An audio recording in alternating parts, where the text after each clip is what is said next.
I don't know anybody that's ever gotten criticism that didn't hurt, Right.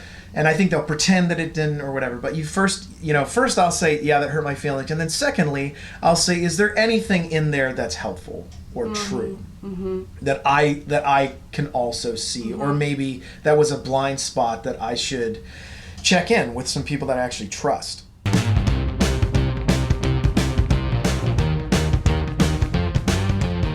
Welcome to Amy Liz Harrison's podcast, Eternlly Amy, a mum of eight's journey from jail to joy.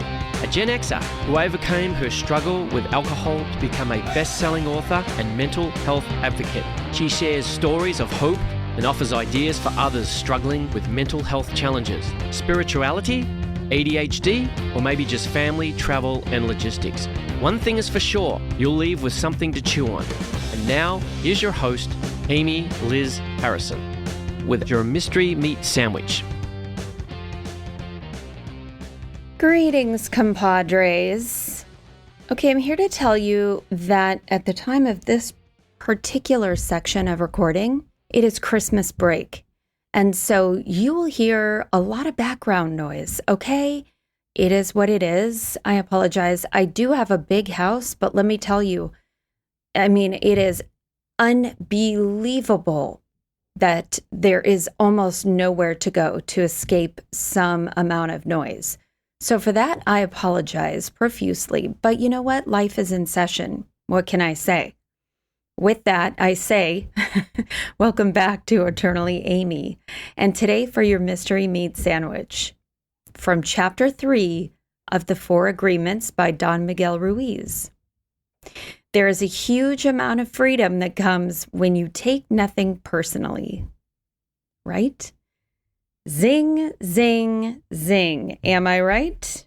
It's so easy to do sometimes and so hard to do other times. And I think often it depends, for me at least, on my level of fatigue, on my spiritual connection, on what else has happened that day that possibly has drained my energy.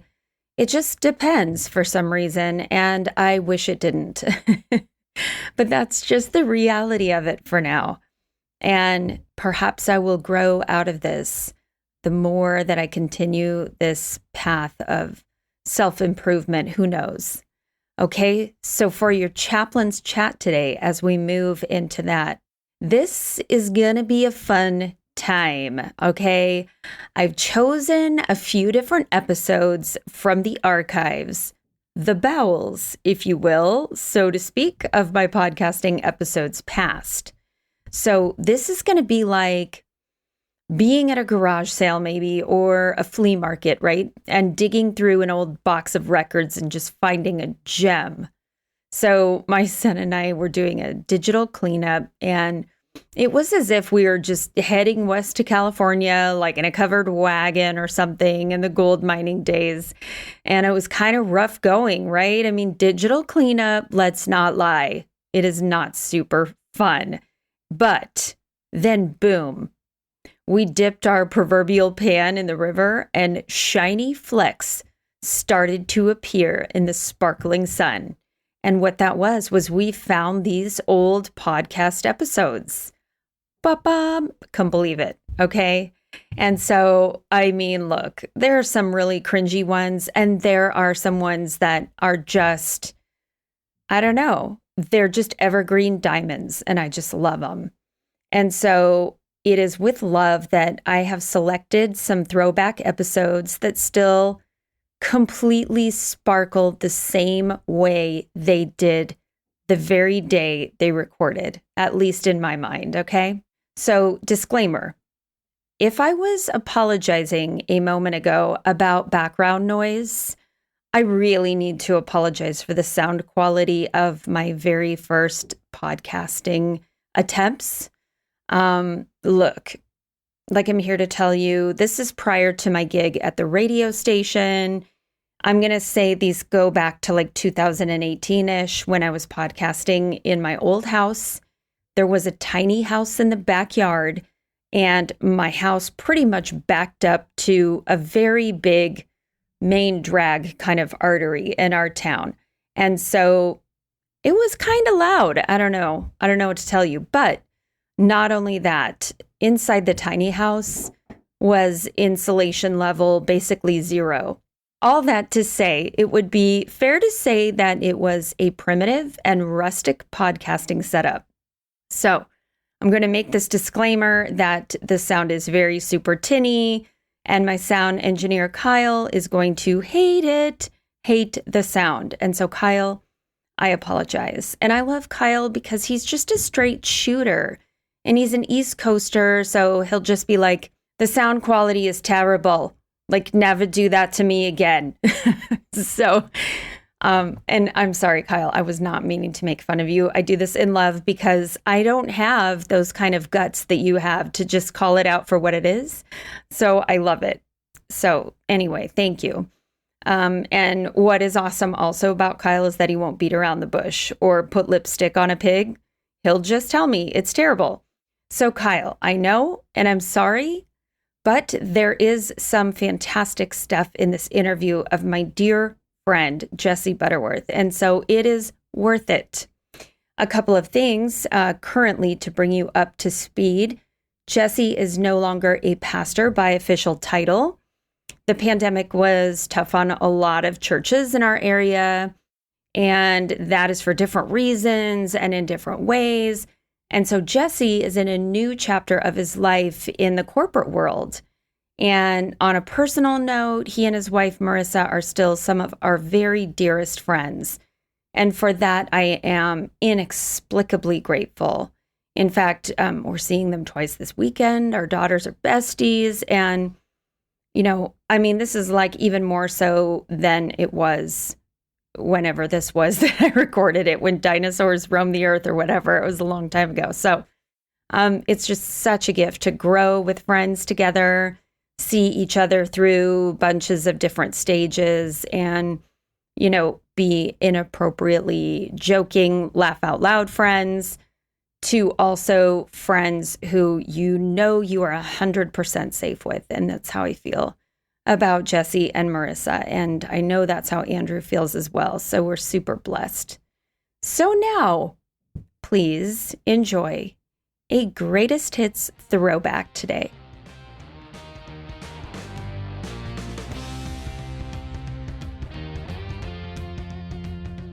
Okay, welcome back to the A-Team Mom podcast. And today, I have to say, I'm going to choose the word, it's kind of overused, but I'm going to choose the word honored to have you here today. Do you like it?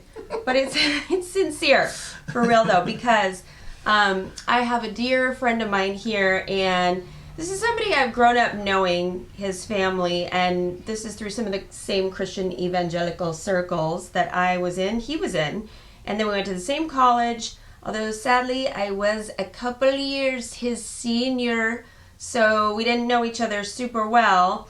And then knowing he had started a church in the same city that I live in, I actually discovered that at Mount Hermon, which is a place also known as, I like to call it the Kellermans, the Christian Kellermans. If you've seen Dirty Dancing, hashtag Hearts, Voices, Hands. But we reconnected there, and so the second I heard you tell this story, I can't even remember, like Jesse Butterworth was missing from my life is what I realized. So at that Mount Hermon thing, I don't even know if I ever told you this, at that particular week where we like saw you guys outside the bookstore, reconnected, I heard you tell this story, and it was about getting pink eye from Harper. And so you're literally up on stage, and you're like, yeah, I got pink eye from my daughter, and I heard one of the ways you can get it is through touching fecal matter, or have somebody else who touched fecal matter not wash their hands. And I don't remember the point of the story, how it related to whatever you were talking about, or anything. So I just knew, I was like, I need Jesse Butterworth back in my life.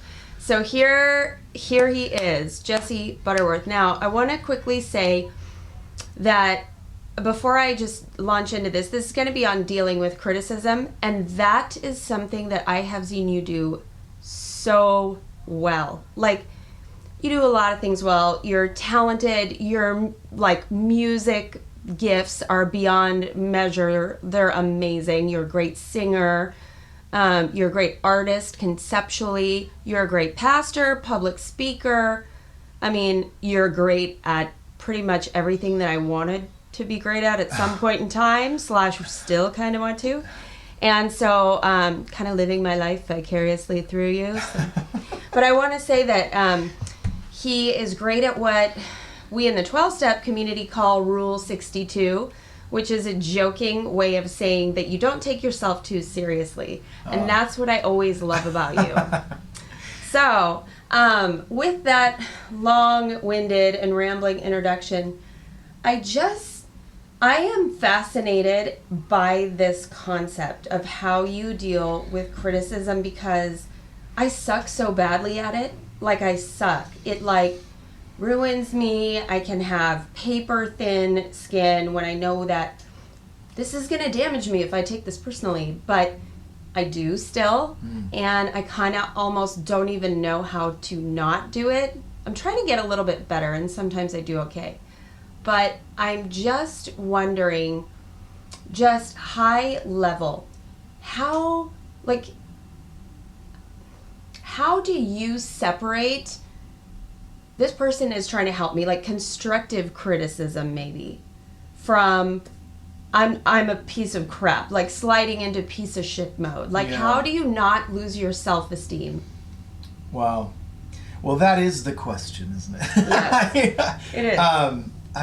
First off, thank you for that very kind and highly exaggerated intro. We are, as you know, but maybe your listeners don't know, we are part of the Mutual Admiration Society. So we love us some Harrisons. Yeah, I think that is the question. And you hit on it right off the bat, which is, what is the difference between criticism? What is the difference between critique? What is the difference between feedback? What is the difference between coaching? All of those things. And it's very difficult. It's probably a little bit more common for people who are up in front of more people. There seem to be if you're a little bit more public, like there seems to be no barriers whatsoever for people to just say whatever they want to or think, or almost as if it's part of their role, to say, we can mean tweet this person, or we can, or just, very rarely will people say things to my face, but man, behind a keyboard, people get real brave, and some of the things that we get emailed are just incredible. And I actually respect people when they even if it's not even kind, but if it's like if it's critical and it's to my face, I'm like, well, at least just said it to my face. I actually have some respect for you, as opposed to this passive aggressive, that's so great, or whatever, and then go home and just blast me or whatever. But, big time. But I think that everybody deals with criticism, no matter if you're public or not. And I think that we're in the way that our culture has shifted so much too, is that it's just become it's just a regular part of just being human, and I'm sure it always has, but it's shifted in the way that we call it trolling, or we call it, that there's a thing that now you can, I know that I can get under Amy Harrison's skin, not by saying, Amy, actually, in real life, I'm just jealous because you're so awesome. It's really that I can just be like, you're such a whatever, and I hate, it's like, and I can get to you because I can be critical, and it's sad, but that's such a normal thing in our culture and in lives that, we see it obviously in middle school and high school and the bullying and all that kind of stuff. But then when you become an adult, you just get better at it, and I think people just learn how to, nobody goes for the jugular anymore. I think everybody just wants to see you die by, death by paper cuts. And so it's just all the criticisms that people can give you. So then to answer the question you actually asked 35 minutes ago now, is I think that's the hardest part. I mean, I will tell you the biggest breakthrough I ever had when it came to criticism is 4 years. I took pretty significant criticism, and oftentimes unfair. And again, I think it was partly because of what I did and being more public. And when I was in a band and we were doing, when the first band I was in Daily Planet, we were doing a lot of public or touring and getting album reviews and stuff. I remember one review came in and referred to me as that I sounded like a dying moose. That my voice sounded like a dying moose. And I remember laughing because I was like, wow, that is a vivid description. Yeah. But, and then specific. There was people, what ended the band and that sort of music career early on for me was I jumped off, the story, but I jumped off the stage off some drum risers and I landed awkwardly. I dislocated my ankle, shattered my leg, and it was right in the middle of a concert in LA. And it ended everything for us. But I remember afterwards receiving emails and even I remember a couple of letters from people who were shaming me for it or were critical of me, or even one person who in wonderful Christian love saying, well, this is just the Lord's way of telling you you've gone astray. And I remember even saying that there's sometimes shepherds, this was the letter, sometimes back in the day, sometimes shepherds who had sheep that went astray too much would intentionally break their legs and carry them around their shoulders until the sheep learned to stay with the shepherd. I don't know if that's true or not, but I was like, well, that is helpful. Thank you. That's wonderful. Thank you for that. I feel encouraged. So, I'm sure they felt like they helped you too. Yeah, I'm sure they did, as I'm sitting there not able to walk and my wife is having to, Perhaps it was some unconfessed sin. Mm-hmm. Yeah. That could have been. As I was touring the country in a Christian band. Yes. Yeah. It was, living the wild life. But that kind of stuff was so after the band stuff, then I made the the very odd step for me, because I never ever in my life thought I would go into ministry, and I became a music pastor, and I became a music pastor at a pretty large church, and it was also a church that was in transition, and so we had gone from, I was sort of tasked with taking it from a more traditional choir and orchestra type thing into a more modern, this was 15 years ago, and so and people hated me. I mean, there were, not everybody, but I mean, people that didn't want that specifically hated me and just became hypercritical. Hypercritical. Just the types of emails, the awful things that people would say. One time, right before we were going up on stage, I was actually in a circle praying with my team, and somebody came up and started patting my head, and I turned around, thinking something was wrong or whatever, and it was a guy who then turned back to a group of friends that were standing nearby, and he just shouted, "Nope, I don't feel any horns under there." Oh my gosh. I was like, all right, let's worship the Lord, shall we? And it was, and the reason I give you all that context is because for years and years and years, I always said, well, I don't care. I mean, I have thick skin. It's, whatever. I mean, it just goes with the territory. Right. It's just, it is what it is. Right. I would say I don't care all the time. Yeah. And I think one of the biggest things that has helped me in dealing with criticism is finally just flat out saying, that hurts my feelings. Oh, I love it. And that's I don't think that's a real, that doesn't seem to be the manly way to do it. I think the manly way is to say, I don't care, whatever, they can, right. F them. And so, but I don't know. I just found it far more helpful to me when I finally was able to just say, it hurts my feelings when people do that. Yeah. When people say that. I felt like that was unfair. Yeah. I felt like that was, totally misinterpreted. I felt like that was, that was a cheap shot. That was whatever. And I found that was one of the best ways that I could start to deal with it, because it was so I feel like so much of and this is pretty specific to me, but like I feel like so much of ministry, and I think so much of what is expected of even Christians, is just, you will eat a shit sandwich and you will love it. Right. Yeah. And you will ask for another. Like that's so I think true. What people think that Christians are supposed to be, right. and yet I keep trying to find where it says that. I think because people say, you turn the other cheek, that's what it means. Right. It's like, then you should just be a glutton for doormat. Yeah, exactly.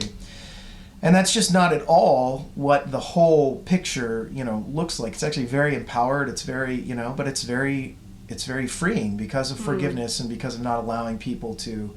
You don't get to dictate my life and my feelings.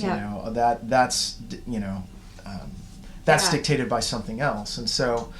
Which I love, because at least for me, I know I give my power away to somebody else when I let it occupy like a bunch of rent space in my head. Yeah. But it's like I have to remind myself for like 24 hours. Okay.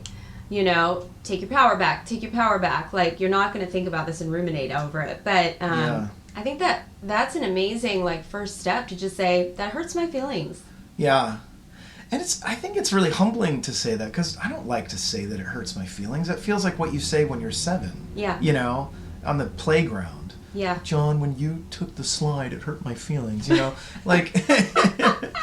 But I don't know. I mean, for me, that has become oddly empowering to recognize, like, when you did that. And 99% of the time, I'm not even saying it to the person, because I rarely will even want to engage with that or feel like it even deserves a response. Yeah. It's more like just recognizing to myself, like, that hurt my feelings when that happened. I am not a robot. I am not, I think I have grown thicker skin, but not because of why you think I have. Not because I just get, I've gotten so many bullet holes now, I'm just all scar tissue. It's not that. It's that, like, I think I've figured out some sort of process, because it doesn't ever really stop hurting. I mean, I get critiqued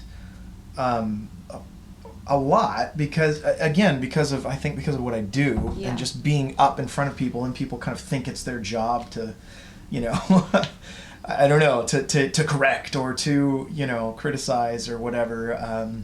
Or, or when I'll read a blog about, somebody will send me something that was a blog that was about me, it was like, wow, that's classy, like something I didn't even know about that was, exists somewhere online. But. Or the sideways, like, hidden, you should try this, but I'm actually not going to say that. Instead, I'm just going to send you this article. Right, exactly. Thanks. Oh, yeah. Or somebody once told me that they were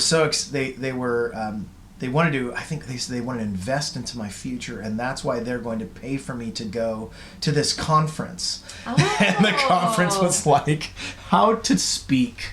It's like, so message received. Similarly, I had a family member one time give me a video they wanted me to watch, and it was called the clothing video. Oh. And it was about dressing modestly.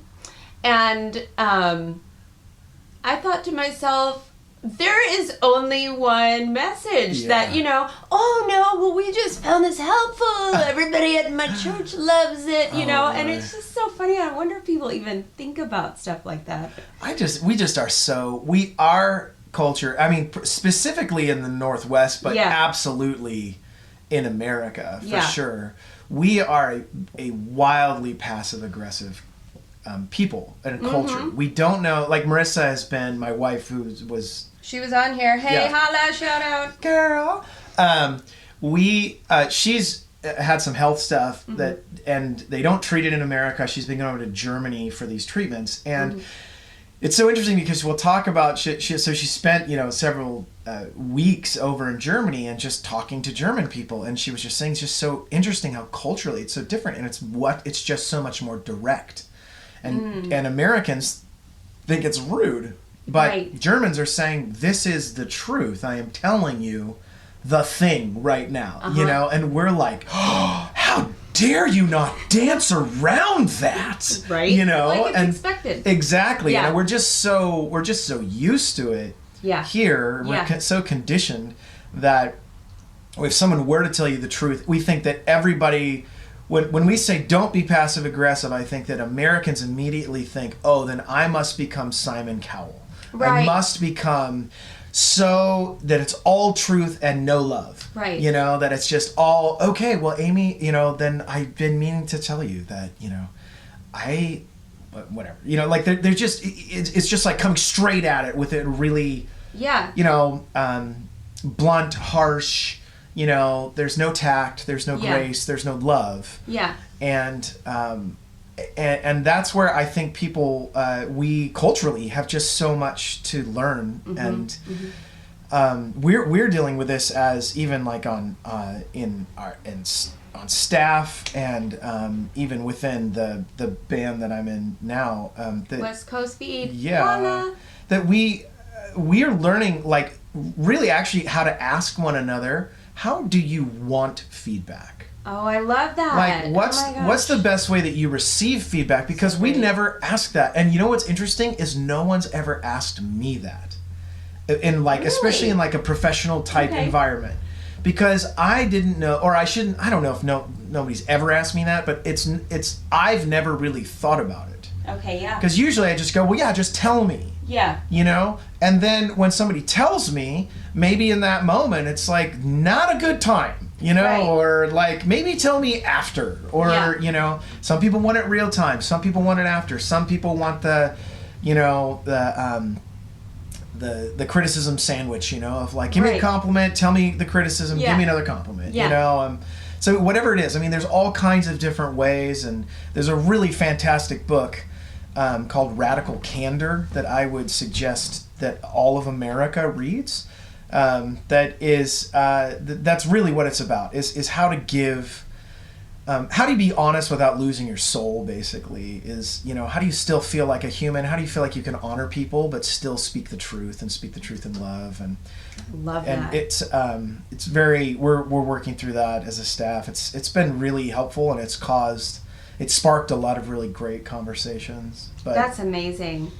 That's so good and so important, because I was thinking so much about this topic just the last couple days, because I knew you were coming over, and of course yesterday, boom, like had a situation where I was in a meeting at school, and we were talking about this one event and how did it go and what could we do better next time, what went well, what didn't work so well, blah blah blah. And then this one person turned to me and was like, no offense, but, and they started their sentence with that. And then they laid on some, important feedback that personally, I didn't think it went very well either, like this one section of the event. And I thought, gosh, why is it that, some things bother me, some things don't bother me, and I don't know if it sometimes is the person, giving the message, or if it's the delivery, or what it is.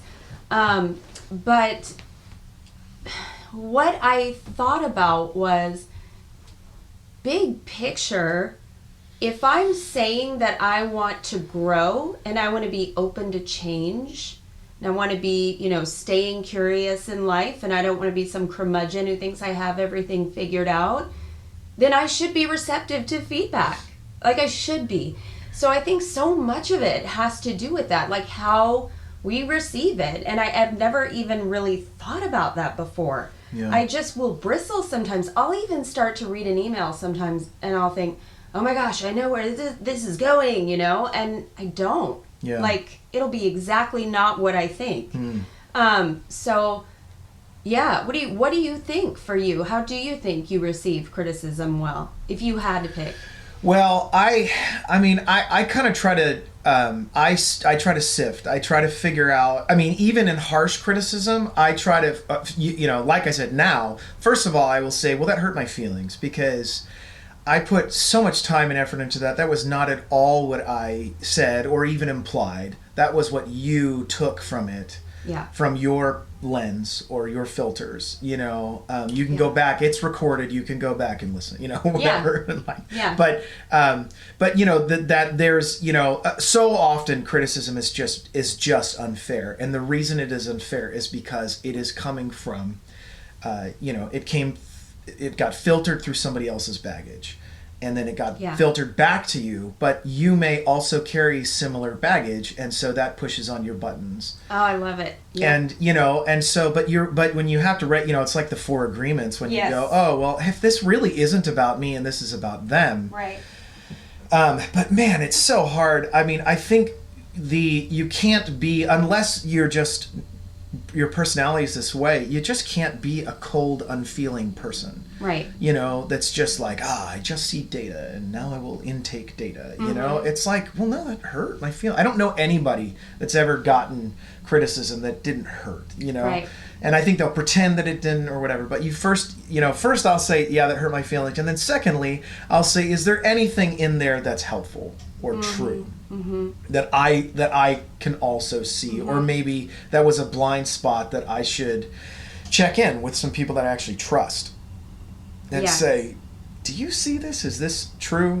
Right. Because I just want to throw this away. It's like, come on. Yeah. But there have been times that people have given me in an unfair way, have given me criticism that was also true. Yeah.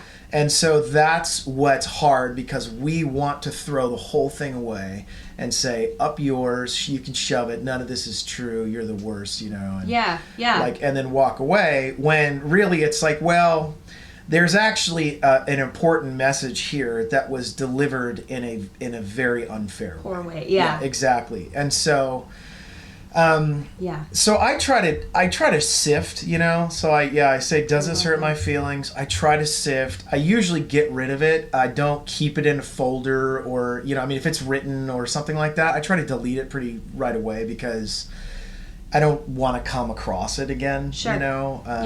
I want to learn from it and move forward, not have drop my phone. I don't want to have a that just that moment where I'm going back through folders or something and revisiting old, exactly, hate mail. But I think that's the criticism part of it is, and I would say that's the unfair criticism part of it is I don't really have a relationship with you, or we don't have enough of a relationship for you to go to that place. Yeah. Now, I would say in the middle there is critique. And critique is more in that, like, you and I have more of a relationship. Like maybe what you were talking about yesterday. Maybe you were on a committee with somebody, or there's something where it is actually not out of line for someone then to give critique. Right? Yeah. It wasn't that I don't really know you, or I met you once, you cold emailed me and, whatever. This is, or, social media, you mean tweeted me. This is like, okay, there's something a little bit more like and probably a lot of that comes within work. There's a work relationship. There's some kind of relationship where critique is expected.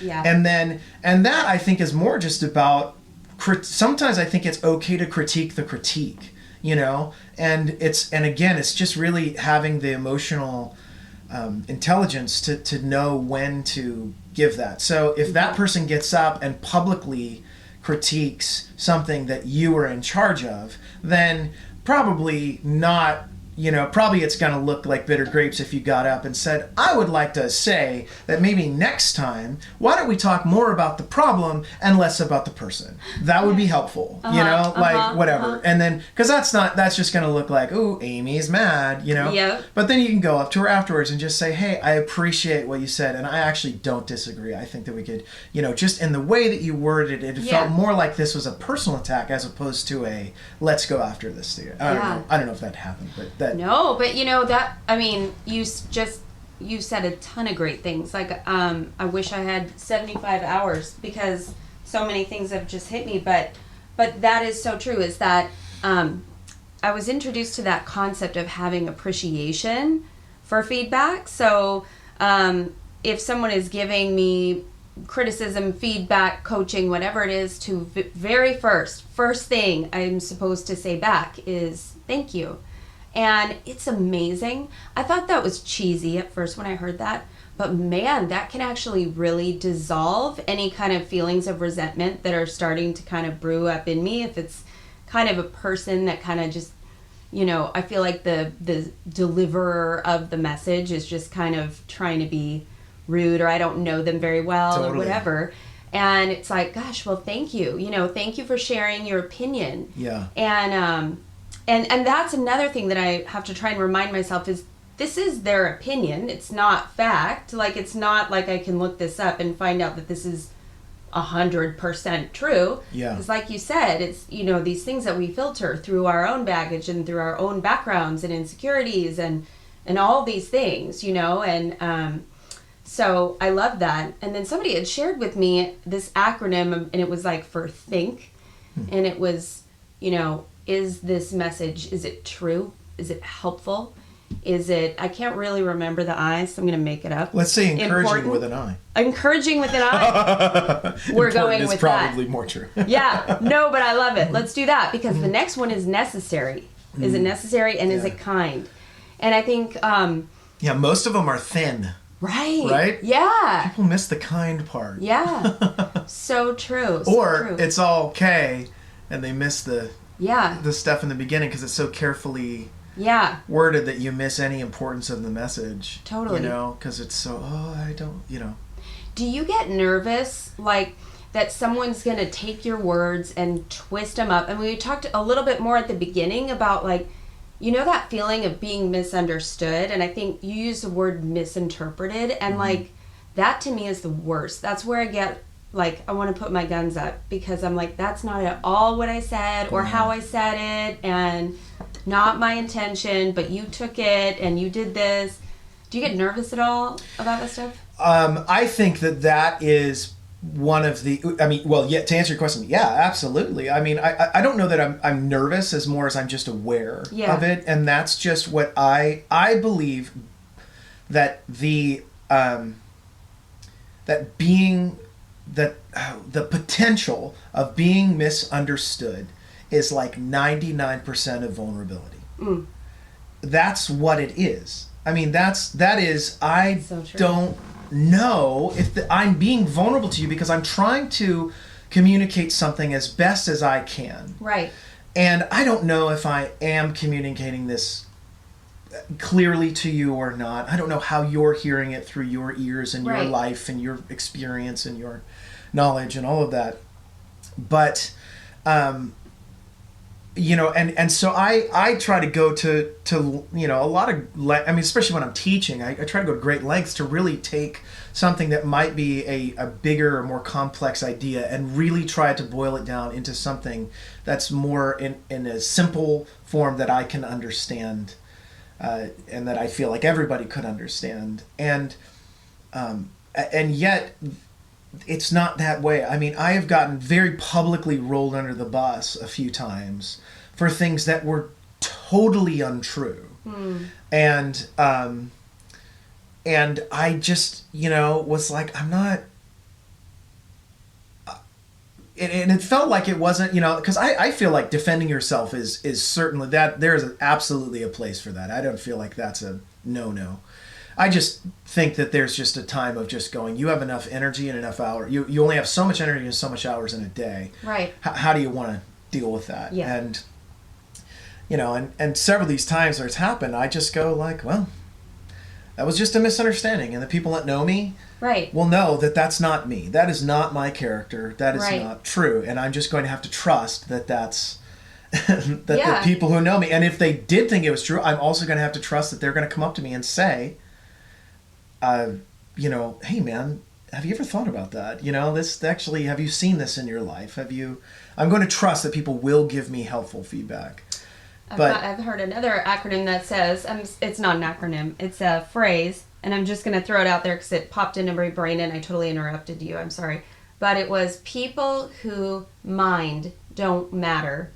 People who matter don't mind. Right. And I love that you said that because that is really true. I think especially on like social media platforms and stuff. Yeah. You know, some of these people who follow you, you probably never met. And, Right. you know, it's just got to be one of those things where you probably just have to just kind of let it go, right? Yeah. Some of the stuff. It's so hard too because I mean, part of, yes, being vulnerable means that you will most likely be misunderstood in some way, shape, or form. And that's why people want to be the most vulnerable with the people they trust the most. Because trust means that I will trust that, Amy, if I said something today that you found personally offensive, that you would then say to me, help me understand that. That seemed like you were saying this, but I don't think that's what you meant, or is it? You know, help me, or whatever.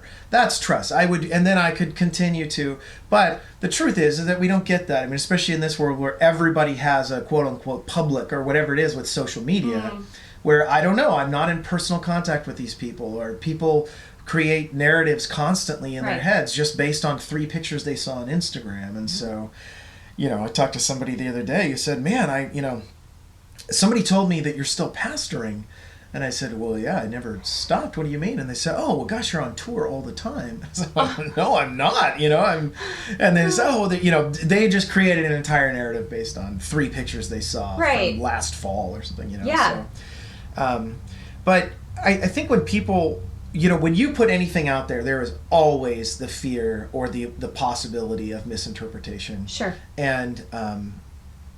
And that's, or just being plain misunderstood. And I think part of that freedom that, again, I am not there. I feel like I just continue to work on it, is number 1, recognizing that it hurts your feelings, trying to sift through if there's something true. And then number 3, have to just be at peace with being misunderstood. I love it. Because you can't correct everybody. Yeah. It's impossible. And you would spend all of your time and energy, and then the only thing you're doing is using either sideways or backwards energy. Yeah. Of that, I'm just trying to fix something that happened before, instead of like, now I'm still moving forward. And the truth is, there are just going to be some people that just don't get it. And they're just not your folks. They're just not, and that's okay. Maybe they're not bad. They're probably good people. They just aren't the right people. And that's okay. Yeah. And that's tough too. When you lose friendships, when you lose people that you thought were really in and then they really aren't, or people that are being hypercritical of you that you let get closer than learn, and then you learn later that, well, maybe I shouldn't have. These people were, especially as a pastor, I bet that's hard. Just sort of think, I thought we were okay, and then sometimes people just turn on you, like sure, it's we could do a whole other thing on that, but it's, I think, just for anybody though, no matter what your circumstance is, no matter what your vocation, no matter how you spend your days, everybody knows what it feels like to get unfairly critiqued, misunderstood. And then if you let that fester, it just becomes toxic. Right. And it becomes hate, know? And I mean, there's, the situation, I'm not going to go into it, but there's somebody that just hurt me so deeply, in the last year. And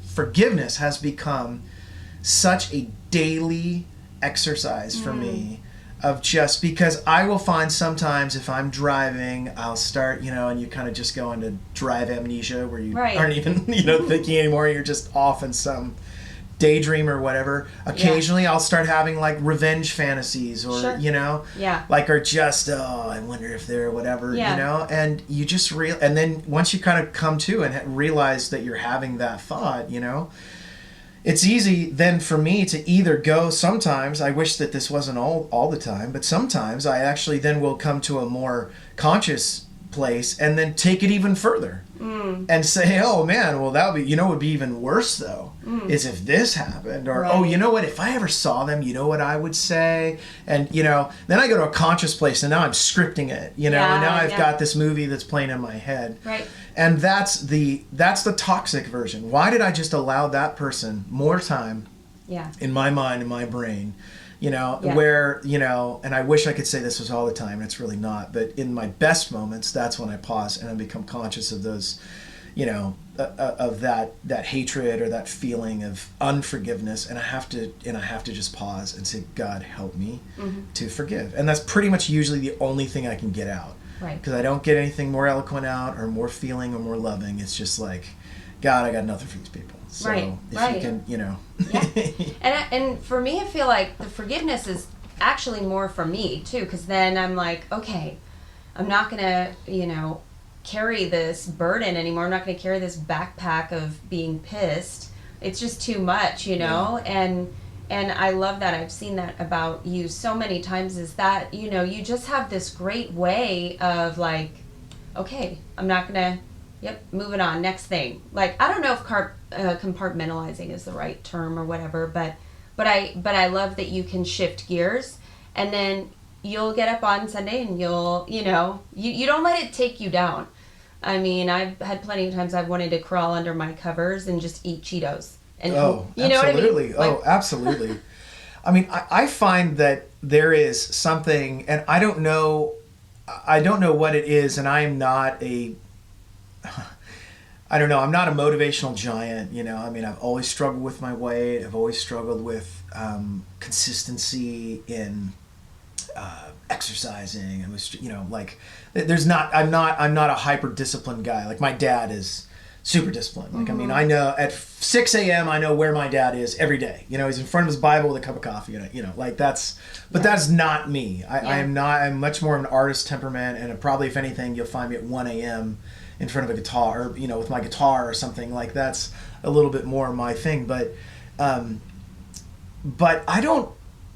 I don't know if it's so much compartmentalizing as it is just, there's just something in me that feels like just keep trying to move forward, whatever that is. I always go back to the what about Bob, it's baby steps, it's just like one baby step to the elevator, two baby steps to the elevator, and then you're back, and you're a pile of, you're a puddle of tears, and then you got to get up and try again. And I feel like I have a solid group of people around me that I try to be really vulnerable with and honest, and just try to model that, but also show, I've been trying to be really honest about my struggles with mental health and depression, and because I think that's very common, and people don't, and especially in the church, we still hear people. Actually, I had somebody, say to me last time I shared, which wasn't that long ago, was, well, have you just tried to pray it away, and have you just, and I'm like,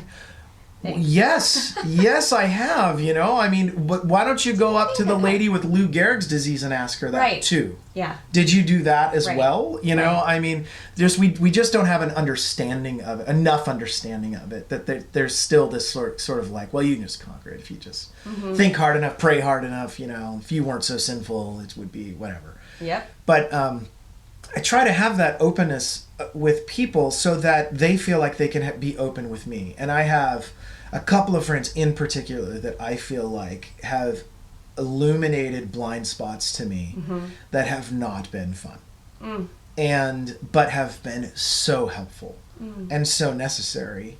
And I don't love it. It's not fun, to hear that, hey man, you don't make people feel very valued sometimes. Oh, like, that is not the feedback you're looking for, oh my gosh, I try, I want to, but it's like, well, when you do X, Y, and Z, okay, geez, I didn't think about it like that, I mean, and so that would be, I think, the sort of the final side of things, which is like, I think it goes from like, there's criticism, which is probably mostly unfair. There's critique, which is mostly sort of like based on where you're at, and your relationships probably be more working relationships. There's something you're doing together, and so it's probably necessary to say. Amy, you forgot to wipe down the counters last night. That's part of your job. We need to do whatever. And then there's the final side, which I would say is just more like a feedback or coaching, which is like that's where real stuff. That's where you and Andrew are sitting in your bedroom at 12:30 at night because you're pulling your hair out because whatever, and you're sitting there talking to one another, and there is real actual feedback and coaching that are happening with one another, and it doesn't feel condescending, and it feels very much like, I know you're on my team. I know you want the best for me and the best for us. Right. And that feels so wild. That's why it's at the polar opposite of the spectrum of that criticism, because the criticism doesn't feel like, I want the best for us. Right. It feels like you need to hear what I have to say. Right. And that's not always helpful. Right. But to say, I want the best for us, that is helpful, because that's saying, we're in this together. Yep. I know that this is for, I know you're for me. I know you have the best for me, even if this sucks. Right. And I love to, a lot of times what I'll have to look for is the deeper root of like, what is it about this piece of feedback or criticism or anything? What is this inside me really that's being touched on? What kind of nerve? What kind of, what is it? And for me, I've learned it's usually that I don't want to be wrong. I want to be right. And I would never just kind of just come out and say that, because it sounds extremely egotistical, but it is this like something in me that just, it's like my ego just kind of rises up like, well, don't be wrong. And I think it's because I'm pretty much always wrong. When I think I've like figured something out, I'm often wrong. And it's I feel like it's God's way of just being like, I'm going to keep you kind of humble pie. And so it's interesting. So a lot of times what I'll try and do is say like, I'm going to detach the emotion from what this person is saying. Like, I'm going to try and detach from it, because if I get kind of, like, I'll recognize, oh, it's because this person is basically saying you're wrong or whatever, whatever. If I can detach from that narrative and hear what they're really saying, it's super helpful to just put on those other ears. Absolutely. And you know what, I mean, to kind of bring it full circle was, those, when I got brought onto that church 15 years ago and was charged with helping with this transition of, making this modern service and whatever, I just saw a bunch of enemies with these people, and I just thought, you need to go somewhere else. Screw you. You are not a Christian. You are, I had all kinds of harsh judgments for these people because of their harsh treatment of me. And now here I am 15 years later, and we started a church 7.5 years ago. And now with just a little bit more life experience, I realized, who most of those people were? Most of those people were the people who started that church. And most of those people were the people who invested all kinds of time and money, into building that to what it was. Yep. And then now here we are at this place where they see it all changing and they feel like they're losing it.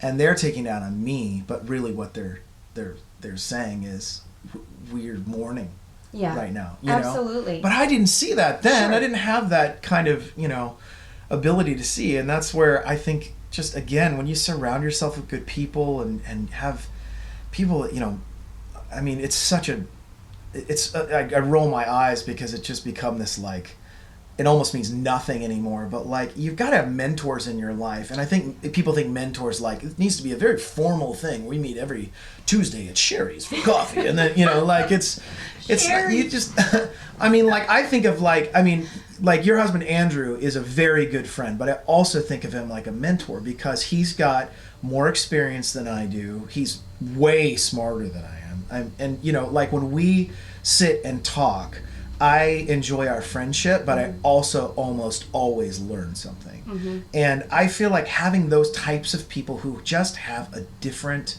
perspective can just help you see something that you can't, because we can't see everything. Right. And you nailed it. Everybody wants to be right all the time. Nobody wants to say they're wrong. But how refreshing would it be if you were with somebody and then they said, "Oh my gosh, you know what? You're right. And I'm sorry I pushed so hard because I just wanted to be right." Mm-hmm. What if somebody said that? I know. You know? Mind-blowing. I would be like, I would have so much respect for that person. Yeah. Yeah. Because I'm like, thank you for just saying that's true. You know? Yeah.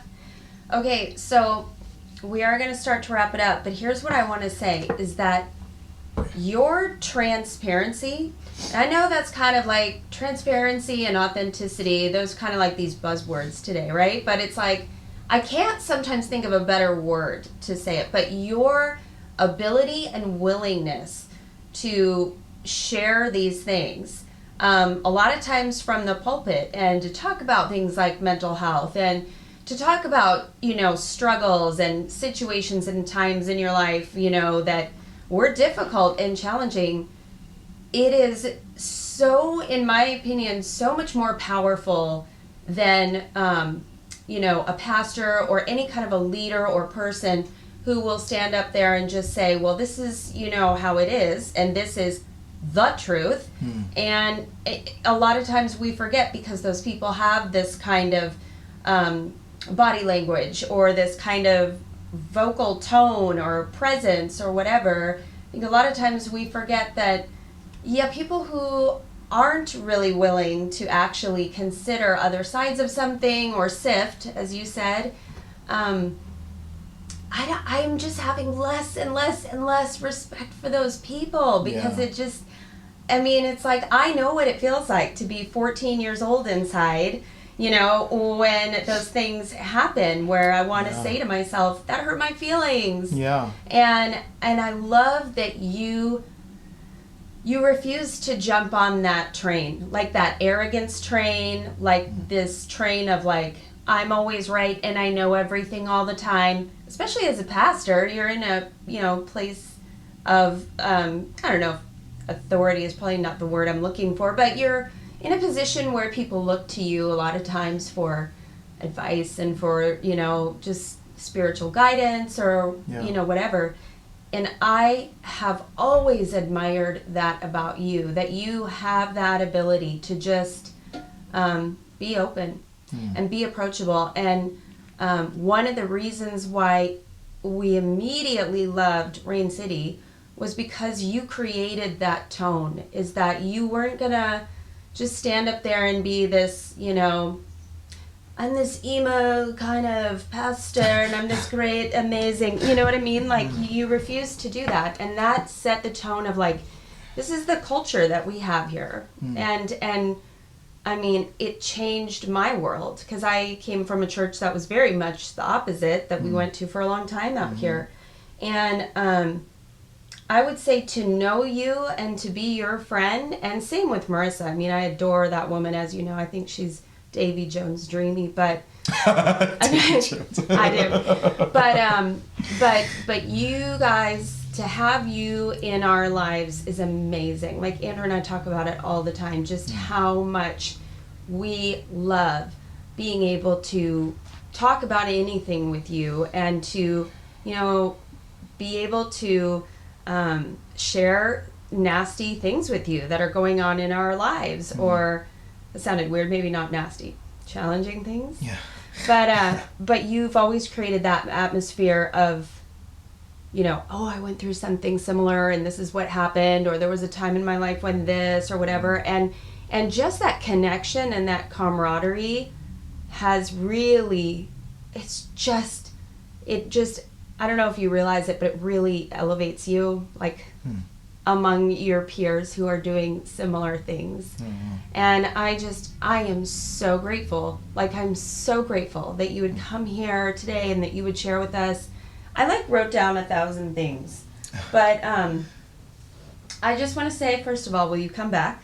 Sure. Okay, because I feel like we're here all the time anyway. Yeah, it's true, So, I just gave you back Harper's shoe. She had one missing shoe that was probably missing for like a year or something. We finally found it. I'm like, here, I don't know if this fits anymore. But anyway, I'm going to go ahead and I'm going to read that book, Radical Candor, just because that sounded super interesting.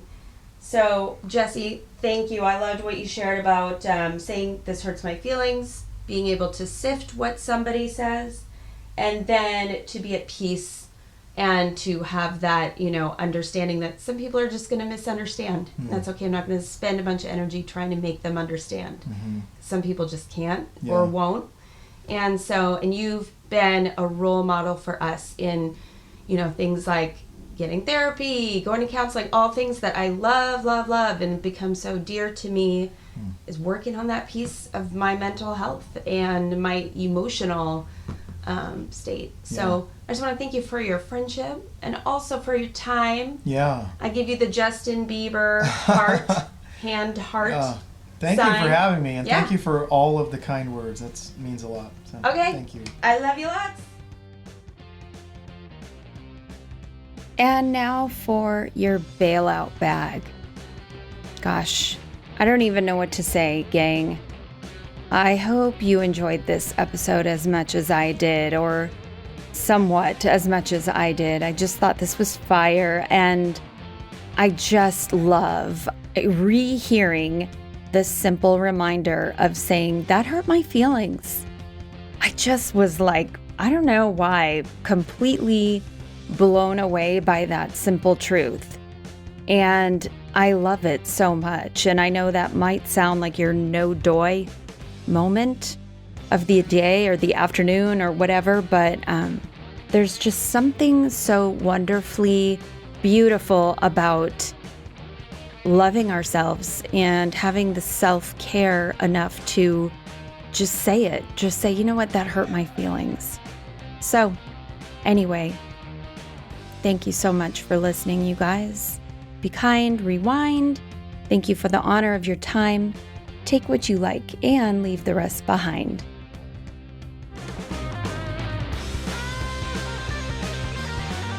Thank you so much for listening to Eternally Amy.